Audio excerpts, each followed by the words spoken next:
Big boss season 12ರ 3ನೇ runner up ಆಗಿ ಹೊರಬಂದಿದ್ದಾರೆ ಕಾವ್ಯ ಶೈವ.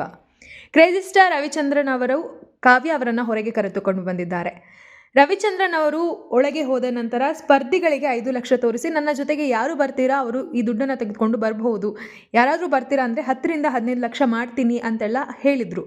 ಆದರೂ ಕೂಡ ತಲೆ ಕೆಡಿಸಿಕೊಳ್ಳದ ಸ್ಪರ್ಧಿಗಳು ನಾವು ಬರೋದಿಲ್ಲ ಅಂಥೇಳಿ ನೇರವಾಗಿ ಹೇಳಿದ್ದಾರೆ.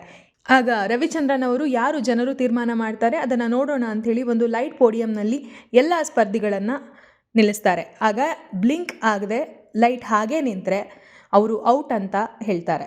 ಈ ವೇಳೆ ಕಾವ್ಯ ಅವರ ಮೇಲೆ ಲೈಟ್ ಇದ್ದೇ ಇರುತ್ತೆ. ಆಗ ಕಾವ್ಯ ಅವರು ಹೊರಗೆ ಬಂದಿದ್ದಾರೆ. ಟಾಸ್ಕ್ಗಿಂತ ಹೆಚ್ಚಾಗಿ ಗಿಲ್ಲಿ ವಿಚಾರದಲ್ಲಿ ಸದ್ದು ಮಾಡ್ತಿದ್ದ ಕಾವ್ಯ ಈಗ 3ನೇ ರನ್ನರ್ ಅಪ್ ಆಗಿ ಹೊರಬಂದಿದ್ದಾರೆ. ಬಿಗ್ ಬಾಸ್ ಸೀಸನ್ 12ರ 3ನೇ ರನ್ನರ್ ಅಪ್ ಆಗಿ ಹೊರಬಂದಿದ್ದಾರೆ ಕಾವ್ಯ ಶೈವ. ಕ್ರೇಜಿ ಸ್ಟಾರ್ ರವಿಚಂದ್ರನ್ ಅವರು ಕಾವ್ಯ ಅವರನ್ನು ಹೊರಗೆ ಕರೆದುಕೊಂಡು ಬಂದಿದ್ದಾರೆ. ರವಿಚಂದ್ರನ್ ಅವರು ಒಳಗೆ ಹೋದ ನಂತರ ಸ್ಪರ್ಧಿಗಳಿಗೆ 5 ಲಕ್ಷ ತೋರಿಸಿ, ನನ್ನ ಜೊತೆಗೆ ಯಾರು ಬರ್ತೀರಾ ಅವರು ಈ ದುಡ್ಡನ್ನು ತೆಗೆದುಕೊಂಡು ಬರಬಹುದು, ಯಾರಾದರೂ ಬರ್ತೀರಾ ಅಂದರೆ 10 ರಿಂದ 15 ಲಕ್ಷ ಮಾಡ್ತೀನಿ ಅಂತೆಲ್ಲ ಹೇಳಿದರು. ಆದರೂ ಕೂಡ ತಲೆ ಕೆಡಿಸಿಕೊಳ್ಳದ ಸ್ಪರ್ಧಿಗಳು ನಾವು ಬರೋದಿಲ್ಲ ಅಂಥೇಳಿ ನೇರವಾಗಿ ಹೇಳಿದ್ದಾರೆ.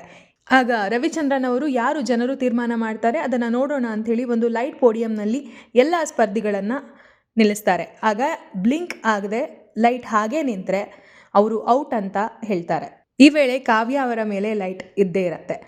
ಆಗ ಕಾವ್ಯ ಅವರು ಹೊರಗೆ ಬಂದಿದ್ದಾರೆ. ಟಾಸ್ಕ್ಗಿಂತ ಹೆಚ್ಚಾಗಿ ಗಿಲ್ಲಿ ವಿಚಾರದಲ್ಲಿ ಸದ್ದು ಮಾಡ್ತಿದ್ದ ಕಾವ್ಯ ಈಗ 3ನೇ ರನ್ನರ್ ಅಪ್ ಆಗಿ ಹೊರಬಂದಿದ್ದಾರೆ.